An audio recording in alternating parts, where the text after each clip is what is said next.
जय हिंद मित्रांनो, मी विवेकानंद कडलासकर, सोलापूर ग्रामीण पोलीस. तर आज आपण बघणार आहोत की सोलापूर ग्रामीणचं जे ग्राउंड होणार आहे ते नक्की कशा प्रकारे होणार आहे. तसंच जो इथला पेपर येतो त्याचा पॅटर्न नक्की कसा असतो यावरती आज बोलणार आहे. जर तुम्ही सोलापूर ग्रामीण येथे फॉर्म भरला असेल तर आजचा हा व्हिडिओ तुमच्यासाठी एकदम महत्त्वाचा आहे, त्यामुळं व्हिडिओ शेवटपर्यंत बघा. तर सगळ्यात महत्त्वाचं म्हणजे इथलं जे 1600चं ग्राउंड आहे तो 400 मीटरचा बरोबर ट्रॅक आहे व 400 मीटरचा ट्रॅक हा जेवढा तुमच्या गावाकडे म्हणजे किंवा तुमचं जे प्रॅक्टिस करता ते जेवढा इझी जातो तेवढा हा इझी जात नाही.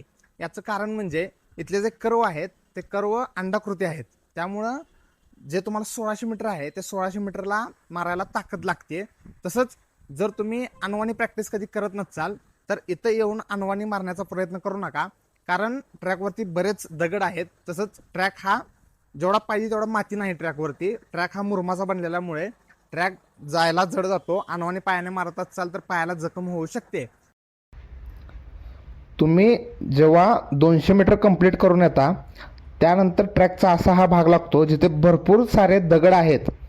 इथं जर तुम्ही विदाऊट शूजचं जर 1600 मारण्याचा विचार करत असाल तर नक्कीच विचार करून मारा, कारण भरपूर अशा प्रकारचे दगड आहेत. ग्राउंडचा जो पहिला 100-150 मीटरचा पॅच आहे तिथे हे दगड नाहीत, पण जे अर्धं राहिलेलं ग्राउंड आहे तिथे अशा प्रकारचे भरपूर दगड आहेत. बघू शकताय, जो की सगळ्यात हार्ड जो ग्राउंडचा कर्व आहे तो हाच कर्व आहे, जो की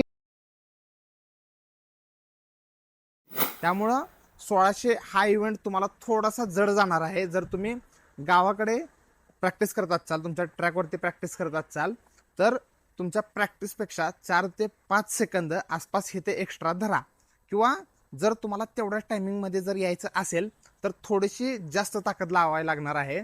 माझं स्वतःचं जेव्हा मी आमच्या स्वतःचं जिथे प्रॅक्टिस करतो तिथे ट्रॅकवरती पळत होतो त्यावेळेस तिथं आसपास टायमिंग हे माझं 5-5-2 एवढं येत होतं. पण इथे आल्यानंतर माझं टायमिंग हे 5-8 आलं होतं व 5-8ला सुद्धा खूप जास्त ताकद लागली होती. अक्षरशः मी जेव्हा 1600 मीटर झालं त्यावेळेस पूर्ण संपलेलो होतो. तसंच त्यानंतर विषय येतो तो म्हणजे 100 मीटरचा. 100 मीटरला स्पाईक चालतं की नाही? हो, इथे स्पाईक चालतं, स्पाईक फुल्ली अलाउड आहेत. तसंच 100 मीटरला चिप ही जर बाकीच्या ग्राउंडमध्ये थोडीशी जे जिल्हे आहेत बाकीचे तिथे चिप ही वेगळ्या प्रकारची आहे. ती म्हणजे स्टार्टला पण जे सेन्सर आहेत व एंडला पण सेन्सर आहेत, पण इथे असं नाही. तर इथे एंडला फक्त सेन्सर आहे व स्टार्टला तुम्हाला जे क्लॅपर टाईप स्टार्ट असतो तसा दिला जातो. म्हणजे तुम्हाला उभं केलं जातं, उभं केल्यानंतर समोर एक एक छोटासा स्पीकर टाईप लावलेलं जातं व त्यामध्ये फायरचा एक आवाज येतो. तो आवाज आल्यानंतर तुम्हाला स्टार्ट घ्यायचा आहे.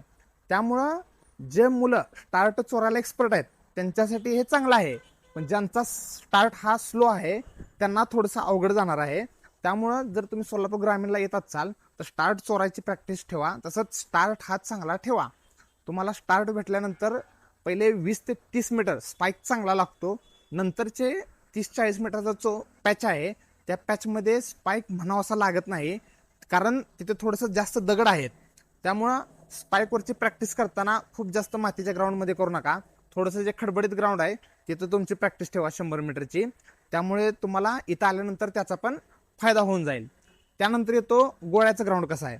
तर गोळ्याचं ग्राउंड हे एकदम चांगलेलं आहे. सिमेंटचं ग्राउंड आहे, एक मातीचं ग्राउंड पण आहे. आता तुमचं नशीब की तुमचं जो गोळा आहे तो नक्की कोणत्या ग्राउंडवरती येतोय. तर सिमेंटच्या ग्राउंडवरती आला तर एकदम चांगला आहे, कारण सिमेंटच्या ग्राउंडवरती तुम्हाला जे पायाला ग्रिप आहे ते चांगली भेटते, पायाला स्पीड चांगली भेटतं, त्यामुळे तुमचा गोळा हा चांगला जातो. तसंच दोन्ही पण ग्राउंडला जे गोळ्याचं मार्किंग आहे ते उतारावरती साईडला आहे, त्यामुळे पण तुमच्या गोळ्याला फायदा भेटून जातो. आता महत्त्वाचं म्हणजे जे तुमचं ओव्हरऑल ग्राउंड आहे ते बाकी जिल्ह्यांपेक्षा थोडंसं हार्ड आहे, कारण इथलं जे 1600 मीटर आहे ते थोडंसं तुम्हाला बाकी जिल्ह्यांपेक्षा हार्ड जाणार आहे. मी तुम्हाला भीती घालत नाही आहे, पण थोडंसं त्यानुसार तयार राहा.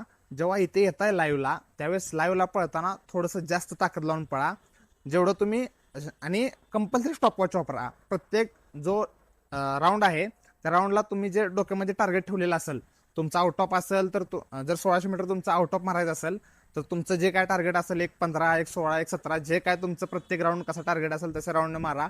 जर तुम्हाला 5.30 मारायचं असेल तर जे तुमचं 5, 20, 21, 22 ज्याप्रमाणे तुम्ही टार्गेट ठेवलेत त्या टार्गेटप्रमाणे पळा. जर तुम्ही स्टॉपवॉच नाही वापरलं तर तुम्ही 100% चान्सेस आहेत की तुम्ही जे तुमच्या प्रॅक्टिसमध्ये टायमिंग येते त्याच्यापेक्षा वरती जाण्याचं. आता हे सर्व झाल्यानंतर आसपास कट ऑफ किती लागतो, तर कट ऑफ हा साधारणतः 38 व 36 या दरम्यान लागून जातो. तुमच्या कास्टवरती ते डिपेंड आहे. पण सगळ्यात महत्त्वाचं म्हणजे कट ऑफमध्ये येऊन उपयोग नाही, आपल्याला मेरिटमध्ये यायचं आहे, फायनल मेरिटमध्ये. त्यासाठी तुम्हाला 43, 45 अशा प्रकारचे मार्कच घ्यावे लागणार.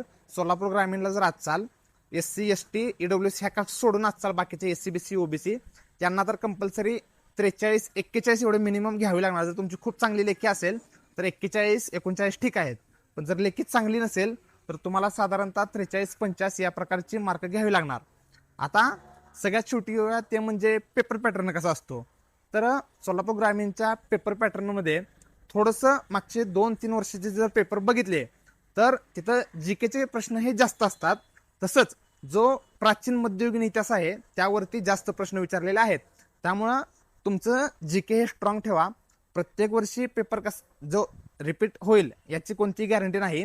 तरी पण मागचे 2-3 वर्षाचे जर पेपर बघितले तर शक्यतो GK जास्त आलेला आहे व पेपर पॅटर्न थोडासा हार्ड राहतो. त्याप्रमाणे तुम्ही तयारी करा. तुम्ही जर सोलापूर ग्रामीणला येत असाल तर ह्या सर्व जर गोष्टी तुम्ही लक्षात ठेवल्या व त्याप्रमाणे जर तयारी केली तर 100% तुम्ही मेरिटमध्ये बसणार आहेत. जर तुम्हाला हा व्हिडिओ आवडला असेल व अशाच प्रकारचे दुसऱ्या कोणत्या जिल्ह्याचे व्हिडिओ पाहिजे असतील ते तुम्ही कमेंटमध्ये सांगा. व हा जर व्हिडिओ आवडला असेल तर तुमचा जो कोणी सोलापूर ग्रामीणला मित्र ग्राउंडसाठी लेखीसाठी येणार आहे त्याला हा व्हिडिओ शेअर करा. तसंच व्हिडिओला लाईक करा. चॅनलवरती जर नवीन असाल तर चॅनलला सबस्क्राईब करा.